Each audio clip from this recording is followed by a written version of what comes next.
Shalom Aleichem and welcome to Machin Lo'ira online Smicha. Baruch Hashem, Hashem has blessed somebody and the woman became pregnant to have a child. It's one of the biggest brachas, perhaps the biggest bracha a person can have. What does it say? What does it say in Svarim how to behave during the time of the pregnancy, and what type of segulas are mentioned? I'm sure there's many other places or many different kreisen you might hear different segulas. What are the common segulas that are written to have an easy pregnancy, v'chulu v'chulu? So first of all, even as early as the Ramban, it's mentioned that there is nothing greater than tefillah. There's nothing more important than davening throughout the time of the pregnancy and even before the pregnancy to become pregnant, and the pregnancy should go easy. Tefillah, tefillah, tefillah. As much as you stress it, it's still so much more important. Daven and give tzedakah and hope and pray. Daven to Hashem that your tefillah will be niskabel for a healthy delivery. And the later it gets during the pregnancy, more tefillah and more bakasha. One of the things it says in Sefer Chassidim, it's brought that besides obviously for the tefillah of a healthy baby and v'chulu v'chulu, the delivery should go quick and easy. It says in Sefer Chassidim, Misha ishta miyuberes, one who his wife is pregnant, v'yigia chodesh hatshi, in the 9th month, the wife is pregnant in the 9th month, yispalo, he should add in the tefillah shalei tailed ishte b'Shabbos, that he hopes and prays, he prays to Hashem that she should not give birth on Shabbos, because even though you're allowed to deliver a baby on Shabbos, there is no chilul Shabbos, but after all, it's chilul Shabbos. So a person should daven that his wife shouldn't deliver on Shabbos, his daughter or his daughter-in-law, and this is how it's brought in Sefer Chassidim. I'll tell you exactly where Siman Tov Shin Tzadi Gimel. Now others, the Kaf HaChaim, for example, the Kaf HaChaim in Siman Chav Vav, the Kaf HaChaim writes very much against this. He says, how is it possible a person should daven not to give birth on Shabbos? If that's how the Eibishter planned it out, that you obviously have to accept it, and it's all good.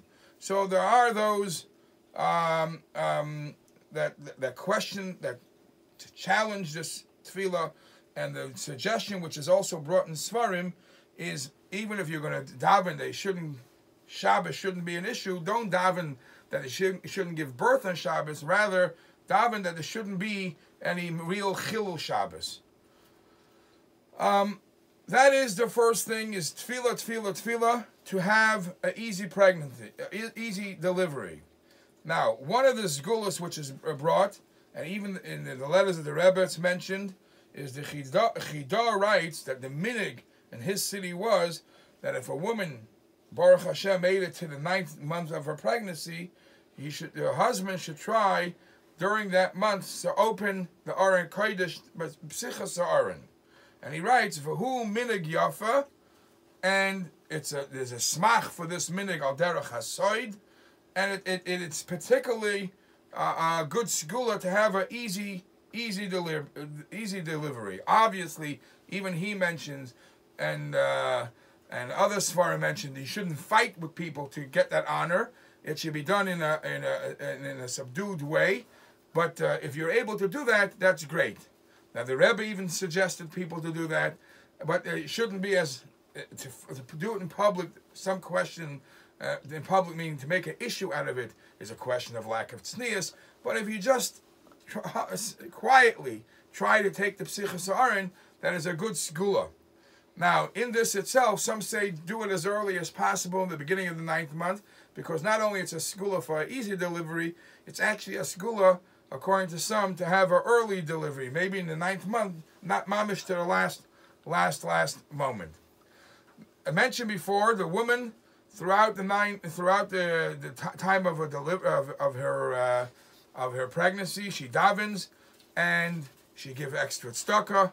During the time of the pregnancy, it's also very important that a woman should do things that are more holy, more spiritual. Because as we see, and it's brought in many places in Chazal, that whatever she does during the time of the pregnancy directly has an effect on the child and the baby, even though it's still in their stomach. But it has a tremendous effect, and we know that according to some Mefarshim, Ashri Yoladatoy is when a child is from very, very young, whatever surrounds him has an effect. And it's also brought, according to some opinions, that the custom is a woman during the pregnancy doesn't go into a cemetery. One of the reasons why she wouldn't go into a cemetery, if that's the community custom, is because a cemetery is a makom tumah, and even that small amount of tumah has an effect on the unborn baby. So she does many, many more things of kedusha. She surrounds herself in the yom of kedusha, because as I mentioned, it has a direct effect on the baby. It also, in halacha, throughout different places in halacha, there are special inyanim that are connected to a pregnant woman. For example, we all know that on Yom Kippur, obviously, if she's in the earlier stages of pregnancy, she can handle a fast. And the later in the pregnancy, there's different questions, how if she smells, if a woman went through walked by an area where they had food, and she got a tremendous craving for food, how does she deal with that craving? It could be dangerous for her, could be dangerous for the baby if she doesn't eat something. So it actually, I'm not going to talk about the Yom Kippur part, but it says in Shulchan Aruch clearly, it says in Halacha clearly that a pregnant woman that smells a food item and she gets a strong craving for that food, she should really eat that food. I mean, it's also practical because it has an effect in her. Now, we also say, we know that nails, when a person cuts nails, so Shulchan Aruch discusses that you either burn them or bury them. It's particularly brought in Paiskim, it's particularly a sakana for a pregnant woman.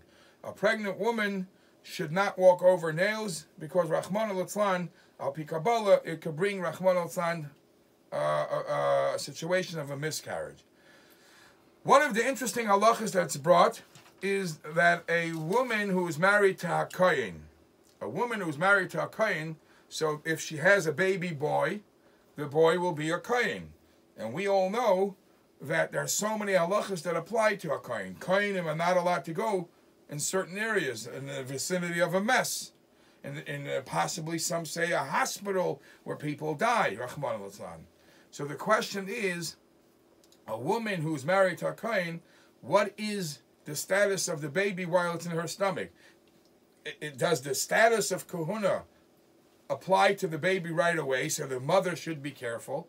Or obviously, at this moment, we don't even know, there's actually, according to some Paiskim, it's a svek. We don't even know the gender of the baby, and hopefully the baby will be a healthy baby. So to apply most of the rules on the women as before the baby is born, to treat them as a kohen, is not necessarily halachically correct.